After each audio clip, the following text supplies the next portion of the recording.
এই শোনো না গো, আমাদের পুতুল ডায়েরি চ্যানেলটি সাবস্ক্রাইব করে পাশে থাকা বেল আইকনটি বাজিয়ে দিও প্লিজ। আর গল্পটি ভালো লাগলে অবশ্যই লাইক কমেন্ট করে শেয়ার করে দিও। খাবার টেবিলে সবাই ব্রেকফাস্ট করছে, কারো কোনো শব্দ নেই। অবশ্য ব্যাপারটা নতুন নয়, সেদিনের পর থেকে আরিয়ার চঞ্চলতা কমে গেছে, এটা সবার চোখে পড়ে না। হাসে আর না কাঁদে আরিয়া, একদম স্বাভাবিক। তবে ভেতরে আকাশ সমান অভিযোগ, সেটা দেখেই বোঝা যায় জাফর সাহেব সব কিছুর জন্য নিজেকেই দায়ী ভাবেন। না মেয়েটাকে এখানে তিনি নিয়ে আসতেন, আর না এভাবে থাকতে হতো আরিয়াকে, আর না সেদিন আফরান তাকে আঘাত করত। কেউ না বুঝলেও জাফর সাহেব এটা বুঝে গিয়েছিলেন যে আরিয়াকে সেকেন্ড টাইম আফরানই হয়তো দ্বিতীয়বার আঘাত করেছিল, নয়তো শুষ্ক ভালো জায়গা থেকে নিজে নিজে তো আর রক্ত গড়াবে না, তাই না? সবার নীরবতা ভেঙে দিয়ে জাফর সাহেব বলেন, আয়াস, তোমাকে আমি একটা কথা বলতে চাই। যেহেতু তুমি এখন এই বাড়িতেই থাকছো গত 2 বছর ধরে, তাই তোমাকে একটা কথা বলতে চাই। আয়াস মুখের খাবার শেষ করে বলল, বলো। তুমি কি আমার কথার বাইরে গিয়ে আমার কোম্পানির হাল না ধরে নিজের স্বপ্ন পূরণ করেছো, ডিটেকটিভ হয়েছো? আমি কিন্তু তোমাকে কিছু বলিনি। আফরানেরও কোনো খবর নেই, আদৌ বেঁচে আছে তো নাকি সেটাই জানা নেই। আমার এগুলো শুনতে ভালো লাগছে না, যেটা বলার সেটা সোজাসুজি বলো। ধরো আমি যদি মারা যাই, আমার কোম্পানি কে সামলাবে? আয়াস বাবার কথায় এতক্ষণে বাবার দিকেই তাকালো। আমি ভুল কিছু বলছি না। শোনো, আমি চাই তুমি এবার বিয়েটা করো, এটা তোমার দায়িত্ব হিসেবে করতে হবে। আয়াস বাবার কথায় কাশতে শুরু করে। আরিয়া এবার চাচার দিকে তাকিয়েই বলল, চাচা ভালো সিদ্ধান্ত। জাফর কিছুটা অবাক হলেও মনে হলো অনেক দিন পর মেয়েটা একটু কথা বলল। সেই কবে কথা বলেছে তার জানা নেই। আয়াস আরিয়ার দিকে তাকিয়ে বলল, বাবা, আমি এখন বিয়ে করতে চাই না, তাছাড়া তোমার বড় ছেলে এখনো। আয়াসের কথা কেড়ে নিয়ে জাফর বলেন, সেটা তোমার ভাবতে হবে না, তারটা সে নিজেই ভাববে। আর আমার মনে হয় না সে জীবনে বিয়ে নিয়ে কিছু ভাববে। তুমি নিজেরটা ভাবো।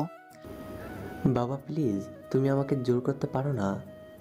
জাফর এতদিন খেয়াল করেছে আরিয়ার প্রতি তার দুর্বলতা, তার অপ্রকাশিত ভালোবাসা, না বলা কবিতা, কিন্তু মূলত দেখতে চেয়েছিলেন আরিয়াও আয়েশের প্রতি দুর্বলতা আছে কিনা। কিন্তু যা বুঝলেন তাতে তার কিছু বলার থাকলো না, তাই কিছুটা হতাশই বলল, ঠিক আছে, তোমার ইচ্ছে। প্রতিদিনের মতো আজকেও আয়াস আরিয়ার সাথেই বের হলো। যদিও কখনো আরিয়ার সাথে কথা বলতে চাইলেও পারে না। আরিয়া তার আগেই গাড়িতে বসে চলে যায় কলেজে। তবে আজ বাগানের কাছে গিয়ে আরিয়াকে উদ্দেশ্য করে বলল, আজ তোকে আমি নিয়ে যাই, যাবি আমার সাথে? তবে তুই না গেলে আমি কিছু মনে করব না, জোর করছি না, কিন্তু এমনি বললাম। আরিয়া কিছু না বলে গাড়িতে উঠে বসলো। আয়াস বুঝলো আরিয়া কারোর সাথে যেতে চায় না। আরিয়া আয়াসের ভাবনা মিথ্যে প্রমাণিত করে দিয়ে বলল, লেট হচ্ছে, আসো। আয়েশের চোখের কোণে হালকা পানি আর ঠোঁটের কোণে মৃদু হাসি। মুহূর্তেই কিছু অনাকাঙ্ক্ষিত জিনিস পাবার ন্যায় অন্তরটা খুশির সাগরে ভেসে গেল। দ্রুত পায়ে ড্রাইভারকে বলল, চাচা আপনার আজ ছুটি, আমি নিয়ে যাই বলেই হাতে কিছু টাকা ধরিয়ে দিয়ে গাড়ি স্টার্ট দিল। আরিয়া অবাক হলেও এমন কি হয়ে গেল যে ড্রাইভারের ঠোঁটের থেকে যেন হাসি সরছে না। গাড়ি চলছে ধীর গতিতে। আরিয়া ব্যাক সিটে নিজেকে এলিয়ে দিয়ে সামনের দিকে তাকে দু চোখ বন্ধ করে আছে। হ্যাঁ, সে সারাদিন কিছু না কিছু ভাবতেই থাকে, কিন্তু কি এত ভাবে সেটা কারো জানা নেই। আরিয়া একটা কথা বলবো তোকে? চোখ বন্ধ রেখে, এভাবে চেঞ্জ কেন হয়ে গেলে? আরিয়া কিছু বলল না। আরিয়া সারাদিন কি ভাবিস? জানি না, আমি সেদিন ভাইয়া তোকে আবার আঘাত করেছিল তাই না রে? শরীরেও অনেক আঘাত করেছে, খুব কষ্ট হয়েছিল তোর? এবার চোখ মেলে আয়েশের দিকে তাকায়। একটু একটু অবাকই হলো, আয়াস ভাইয়া এসব কিভাবে জানলো?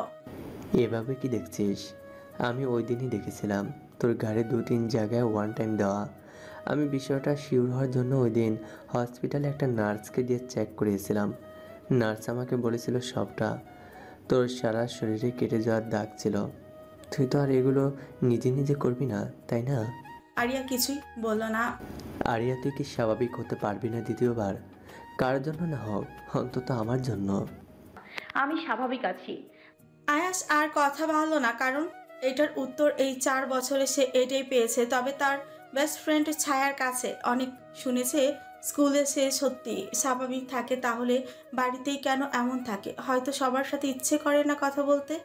এখানে এসে আঘাত পেয়েছে বহুবার, অল্প বয়সে এসব সহ্য করেছে, এটাই তো অনেক, তাই না? কথা তোমাকে আর কতবার বলবো Aria, please accept me area.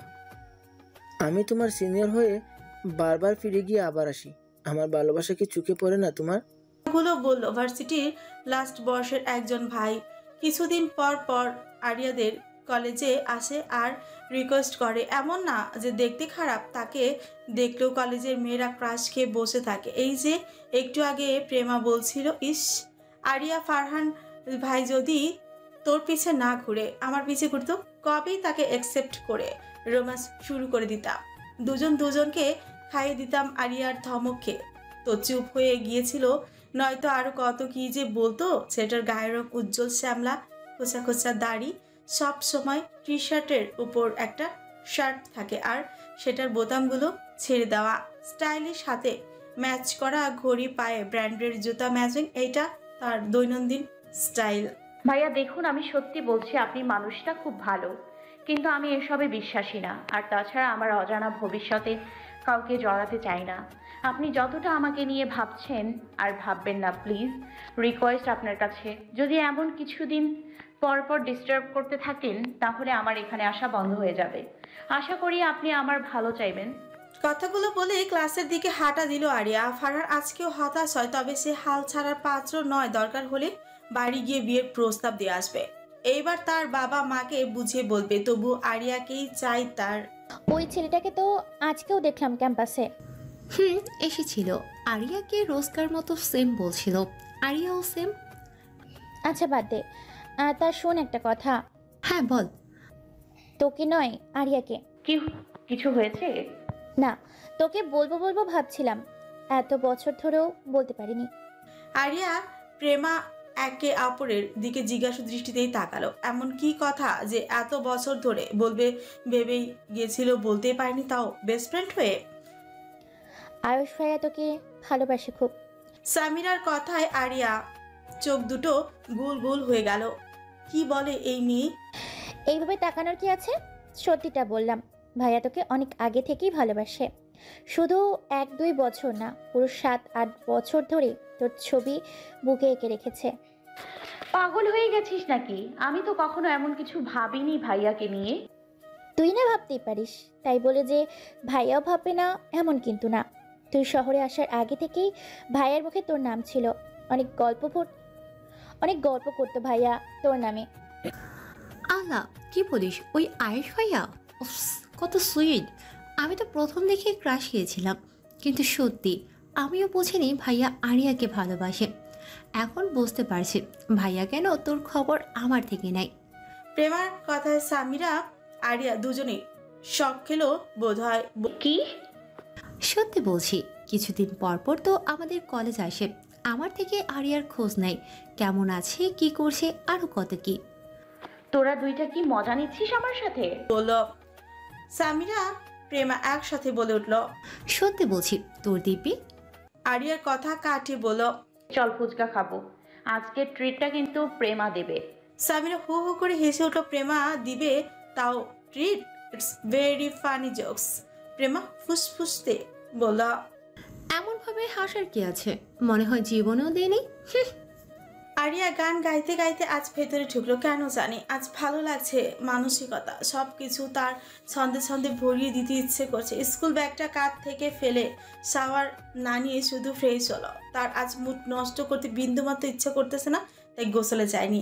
এসে খাবার খেয়ে সোজা বাগানে চলে গেল। আজ ফুলের ঘ্রাণগুলো বেশ উথাল পাথাল বইয়ে দিচ্ছে ভেতরটায়। না আর বেশিক্ষণ থাকতে পারছে না দোলনায়, একটু দোল খেয়ে আবারও ভেতরে চলে গেল। কাজের মহিলা লতা বলল, আপামনি, আসলে আজকে বড় সাহেব। এতটুকু বলতে আরিয়া থামিয়ে দিয়ে বলল, জানি আজকে চাচার আসতে দেরি হবে।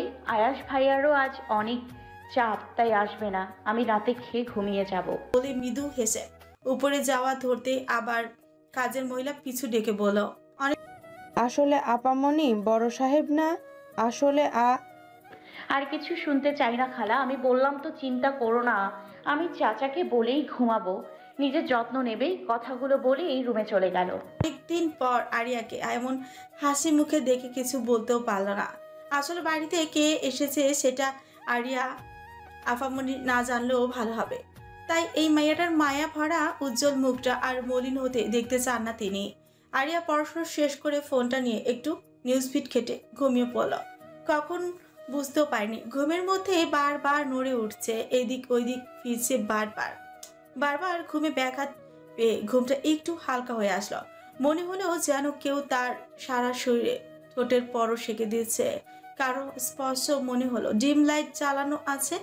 আরিয়া বোঝার চেষ্টা করলো এটা কি সত্যি নাকি স্বপ্ন। তার নিঃশ্বাস ঘন হয়ে আসছে, দ্রুত উঠে বসতেই চায়, কিন্তু তখনই কেউ তার দুহাত চেপে ধরে। আরিয়া স্পষ্ট বুঝতে পারছে কেউ একজন তার শরীরের উপরেই আছে। আরিয়া ছোটার চেষ্টা করছে। আরিয়া এবার সহ্য করতে না পেরে চিৎকার দিতে যাবে, তার আগে আরিয়ার ঠোঁট জোড়া দখল করে নেয় কেউ।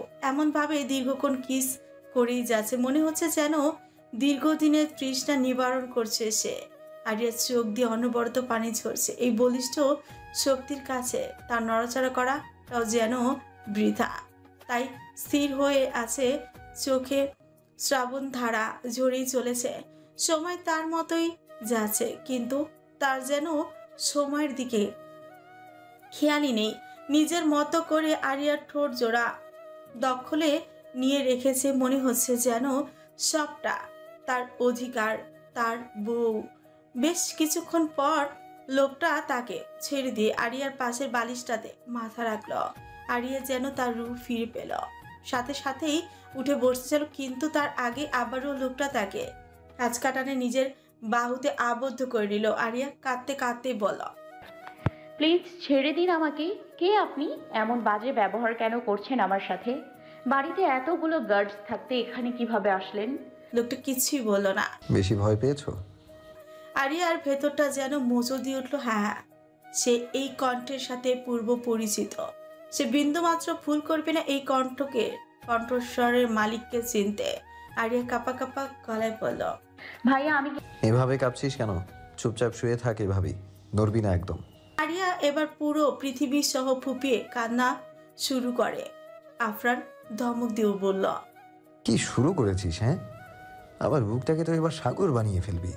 ভয়ানক শব্দের ধমক খেয়ে একদম চুপ হয়ে গেল সে। কান্না করছে কিন্তু কোনো আওয়াজ নেই, শুধু চোখের জল গড়িয়ে পড়ছে। আফরান এবার আকস্মিক আরিয়াকে বাহু ধরে নিচে ফেলে নিজেই উপরে উঠে বলল, চুপ করবি নাকি শাস্তি দিতে হবে আবার? ভাইয়া আমি কিছু করিনি, প্লিজ বলছি, সত্যি বলছি, আমাকে আর মারবেন না প্লিজ।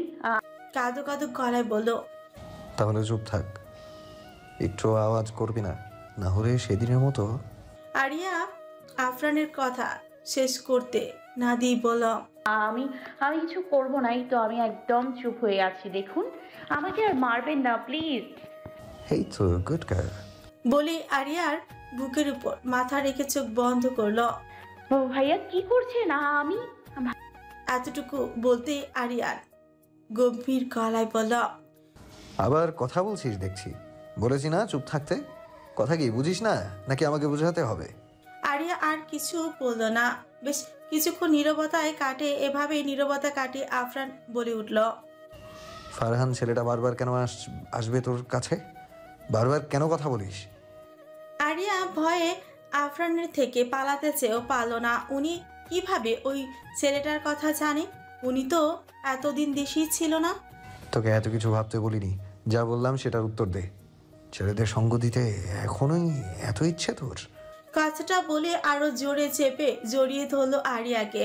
আরিয়া কম্পিত গলায় বলল, ভাইয়া আসলে আমি কিছু করিনি তো, উনি তো নিজে। ভাইয়া লাগছে আমার। আফরান কর্কশ গলায় বলল, এখনই উনি বলছিস? বাহ, ভেরি গুড। বলে আরো জোরে ধরলো। ভাইয়া প্লিজ, ব্যথা পাচ্ছি খুব, ছেড়ে দাও প্লিজ। কেন, কি হলো এখন? ছেলেদের সাথে তো এসব ইচ্ছে ছিল তোর, তাই না? বয়স যেই 18তে পড়েছে অমনি যৌবনটাকে বিলিয়ে দিতে চাইছিস, তাই না? তা এখন তো আমি তোর খুব কাছে আছি, আমায় দে, আদর দিব খুব, আমার কোনো সমস্যা নেই। আর আমি মনে করি তোর ওই ফারহানের থেকে আমার কাছে বেশি মজা পাবি। ছি ভাইয়া, কি সব বলছেন? লজ্জা করে না আপনার? ছি। তোর খুব লজ্জা হয়েছে তাই না রে? ঠিক আছে, তোর লজ্জা আমি মিটিয়ে দিচ্ছি। বলে আফরান আরিয়ার গলায় মুখ জোবালো। আরিয়া আফরানের শার্টের কলার খামচে ধরে কাপা গলায় বলতে লাগলো, আপনি আমায় ইচ্ছে করে কলঙ্কিত করে এই বাড়ি থেকে বের করে দেবেন তাই না ভাইয়া? ঠিক আছে, আপনার যা ইচ্ছা করুন। আসলে আমি ওই বাড়িতে থাকতে চাই না, বাধ্য হয়েই থাকতে হচ্ছিল। আমার ভবিষ্যৎ এমনিতেই শেষ করে দিয়েছেন, আমার সারা শরীরে দাগ লাগিয়ে দিয়েছেন। আমি বিয়ে করতে চাই না, আমি মরতে চাই। অনেকবার চেষ্টা করেছি আত্মহত্যা করতে, কিন্তু চাচাকে ছেড়ে যেতে ইচ্ছা ছিল না।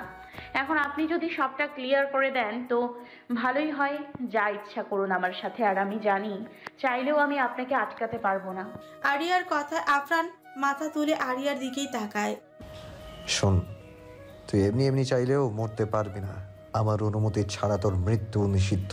বলে আরিয়ার ওপর থেকে উঠে বসলো। আরিয়া যেন নিজের প্রাণটা ফিরে পেল। তুই কলঙ্কিনী, হ্যাঁ তুই কলঙ্কিনী, কিন্তু সেটা শুধু আমার জন্য হবি। বলে রুম থেকে বেরিয়ে গেল। আরিয়া এখনো শুয়ে চোখে জল ফেলছে। কেন আমার সাথে এমন হয়? কেন? কি এমন ভুল করেছি আমি? আমার সাথে কেন উনি এমন করে? বলেই কাঁদতে লাগলো। তুমি কখন আসলে? আফরান কথা বললো না। আমি তোমাকে কিছু জিজ্ঞেস করছি। আফরান যেন কিছুই শুনছে না।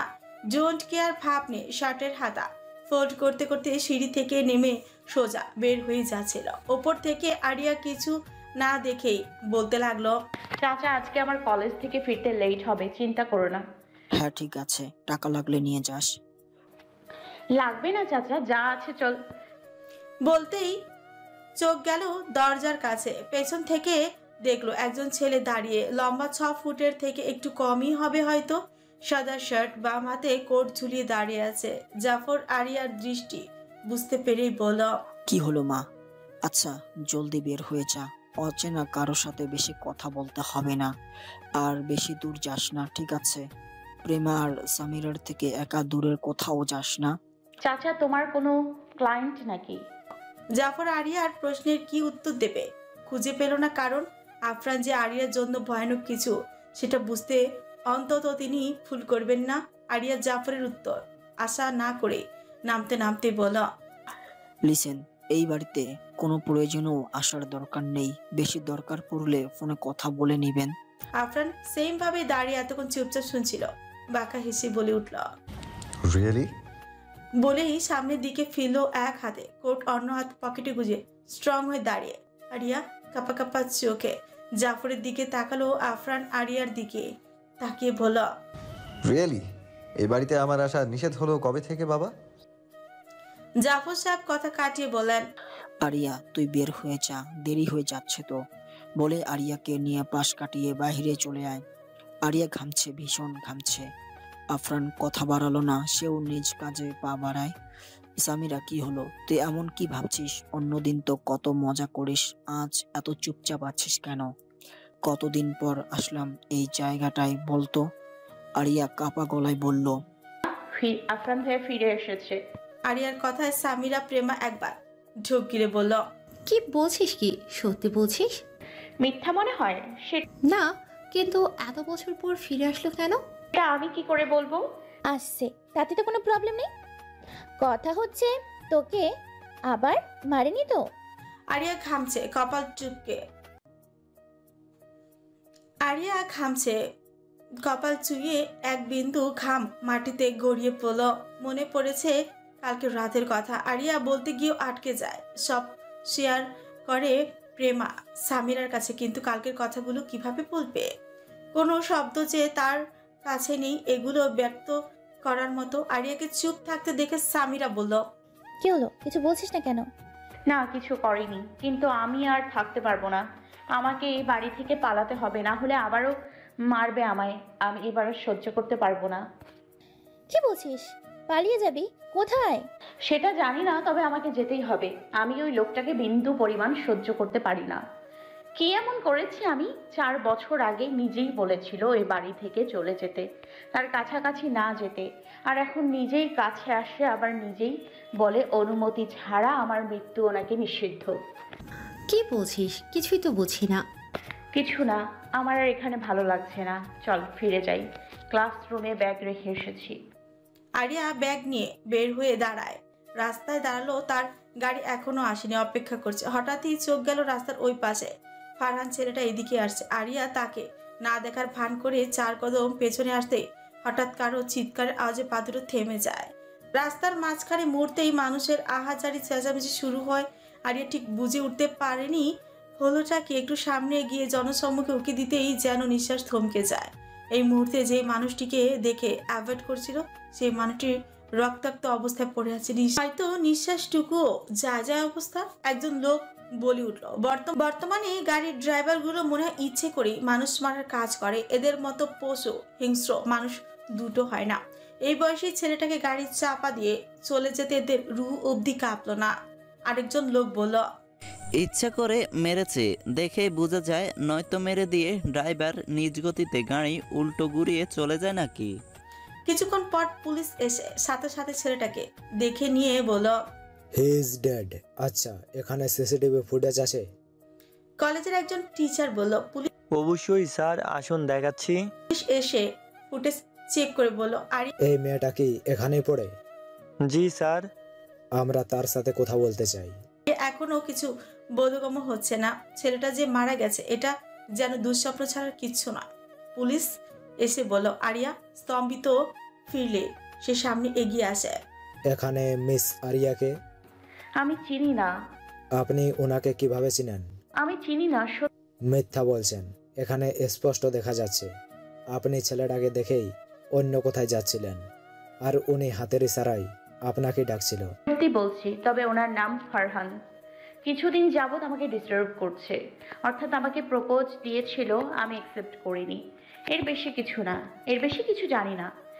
ও ওকে দেখছি। পৃথিবী তার নিজস্ব আলোকিত রমণী কেড়ে নিয়ে অন্ধকারে আচ্ছন্ন করেছে। সন্ধ্যায় আরিয়া বাড়ি ফিরেছে। দেরি হওয়ার কারণ জিজ্ঞেস করলে আরিয়া বলেছে তার কলেজের সামনে একজন ছেলে মারা গেছে। পুলিশ সবার কাছে জিজ্ঞাসাবাদ করেছে, তাই লেট হয়েছে। এই নিয়ে কেউ কিছু আর জিজ্ঞেস করেনি। আরিয়া রুমে গিয়ে সোজা গোসলে যায়। আজ তার গায়ের দাগগুলো যেন খুব ঝাপসা লাগছে।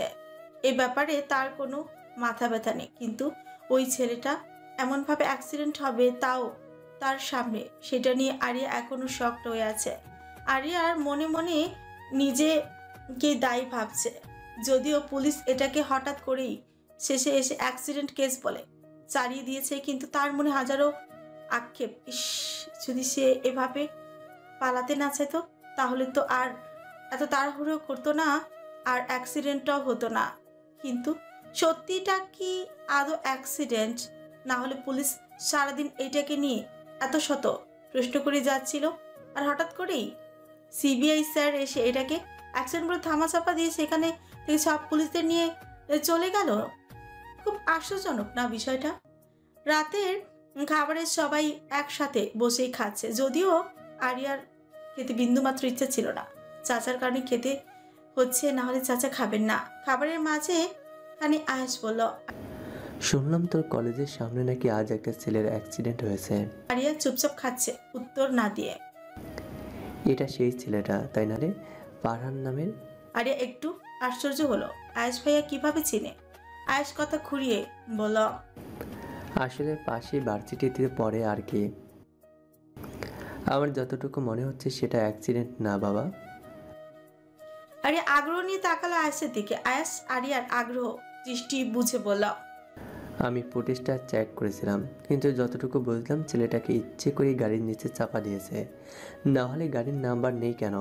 আর উপর থেকে বলা হয়েছে পুলিশদেরকে এইটা নিয়ে বাড়াবাড়ি না করতে, তাই পুলিশরাও কিছু করেনি। আমারও সেটাই মনে হচ্ছিল। তুই ওর বিষয়ে কিছু বলতে পারবি?